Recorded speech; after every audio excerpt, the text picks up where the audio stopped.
Chuck Schumer was on point as he admonished Republicans for giving the semblance of putting our economy in danger. Of course, we know that was never going to happen, but they made a play that potentially could have created some issues with our economic system. Of course, they don't care, and we know that they don't care. But anyhow, here's the important thing, people. This is very, very important.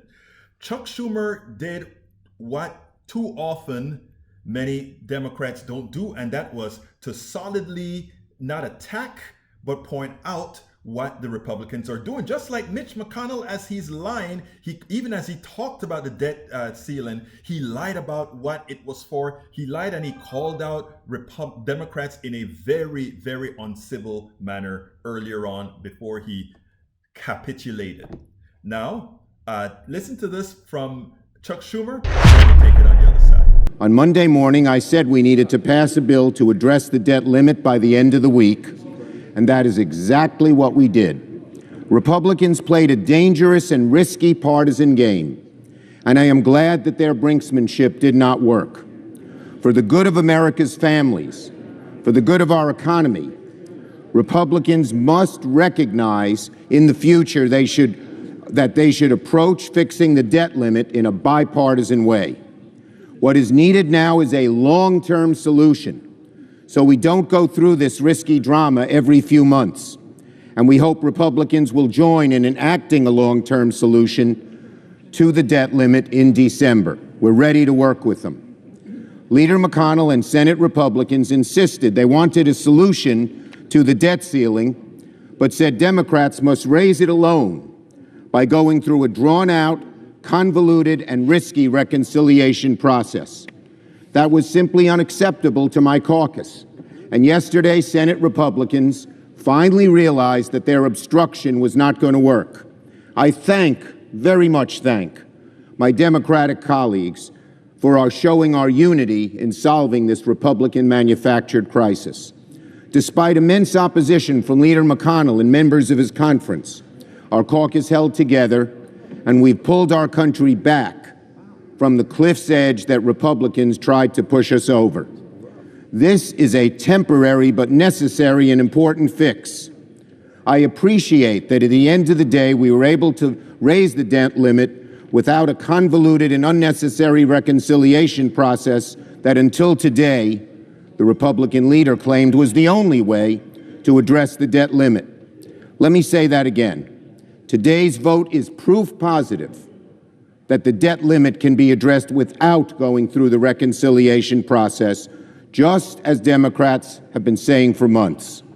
The solution is for Republicans to either join us in raising the debt limit or stay out of the way and let Democrats address the debt limit ourselves. Those are the two choices, and it's very simple. Senate Democrats want a long-term solution to the debt limit to make sure financial markets remain stable and our economic recovery stays on track.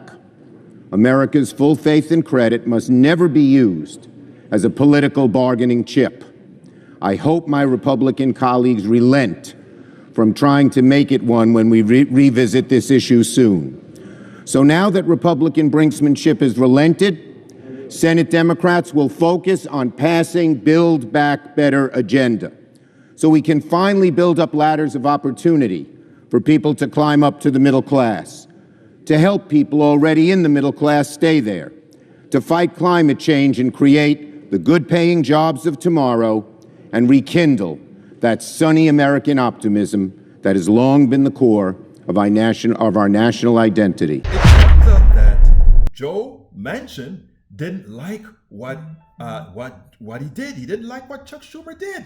He thought it was uncivil. He thought it was uncalled for. Absolutely not. Americans need to know all of the times these different steps. That is why Republicans have the semblance of doing the right thing, because they are never called out. What Chuck Schumer did was appropriate. But here's what Manchin had to say. You can't be playing politics. None of us can, on both sides, okay? And both sides have been very guilty of this, and the frustration was built up And I'm sure Chuck's frustration was built, but that was not a way to take it out. We just disagree. I've done it differently. I'm just saying, it's just the civility is gone, okay? And I'm not going to be part of getting rid of it. I'm going to try to bring it back, and I speak out when I see someone do something I don't like. Sadly, Joe Manchin doesn't get it. But actually, Joe Manchin does get it. He is sticking out for the semblance of republicanism in West Virginia.